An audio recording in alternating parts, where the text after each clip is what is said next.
मैं सुरेश वर्मा सीतामढ़ी से अपनी एक कविता लेकर आपके बीच आया हूं। कविता का शीर्षक है तुम एक मुकम्मल कविता हो। तुम्हारे मदभरे दो नैन अक्सर मुझे हैरत में डाल देते हैं, तो तुम्हारी सीप जैसी बड़ी बड़ी पारदर्शी आंखों से कभी सागर की बेचैन लहरों की गूंज मुखरित होती है, तो कभी बेहद शांत भाव से सुरों में बहती हुई मेरे गांव की नदी प्रतिबिंबित होती है। तुम्हारी सांसों के सगल भी क्या खूब है।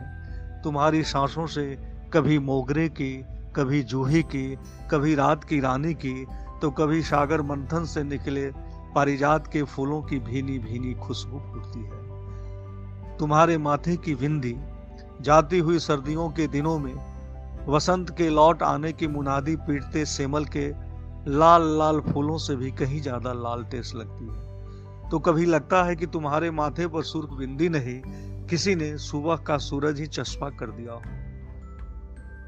तुम्हारे हाथों की मेहंदी की महक मेरी सांसों की संकरी गलियों को पार कर दबे पांव पहले मेरी धमनी सिराओं में शामिल होती है, फिर लहू के संग दौड़कर दिन में लाखों बार मेरे दिल के दहलीज को छू जाती है। तुम्हारी सघन भवे ये लंबी लंबी पलकें हवा में उड़कर तुम्हारे दुधिया गालों को बेधड़क चूमते, ये तुम्हारे रेशमी जुल्फें कमल के पंखुड़ियों की तरह खुलते, तुम्हारे रक्तिम होठ मस्त हवाओं में झूमते, पीपल के पत्तों की तरह बलखाती कानों की बालियां आंखों के बेचैन कगारों को और धारदार बनाते, सलीके से लगाए गए काजल, तुम्हारी दुधिया देह की कस्तूरी गंध फागुन की वासंती हवाओं में सरसराती गेहूं की दूध भरी बालियों के मानिंद, तुम्हारे तलवों की मीठी आहट।